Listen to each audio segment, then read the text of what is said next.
গাজীপুর জেলা বিএনপির সদস্য সচিব ডক্টর ব্যারিস্টার চৌধুরী ইশরাক আহমেদ চৌধুরীকে ফুলেল শুভেচ্ছা জানিয়েছেন কালিয়াকৈর উপজেলা যুবদলের সদস্য সচিব শাহিনুজ্জামান শাহিন। উপজেলার বলিয়াদি জমিদার বাড়িতে শনিবার এ উপলক্ষে আয়োজিত অনুষ্ঠানে সভাপতিত্ব করেন গাজীপুর জেলা যুবদলের যুগ্ম আহ্বায়ক নজরুল ইসলাম। অনুষ্ঠানটি সঞ্চালনা করেন উপজেলা যুবদলের সদস্য সচিব শাহিনুজ্জামান শাহিন।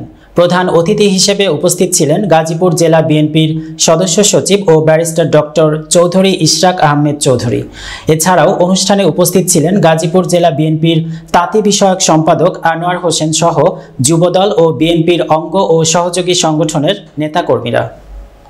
ব্যারিস্টার চৌধুরী ইশরাক আহমেদ সিদ্দিকীর হাতকে শক্তিশালী করার জন্য, বাংলাদেশ জাতীয়তাবাদী দলের হাত শক্তিশালী করার জন্য গাজীপুর জেলা যুবদলের সংগ্রামী সদস্য সাবেক ছাত্র নেতা কালিয়াকৈর উপজেলা যুবদলের আমাদের কালিয়াকৈর উপজেলা যুবদলের সম্মানিত সদস্য সাহেব ভাইকে ফুলের তোড়া দিয়ে গ্রহণ করে নিচ্ছেন।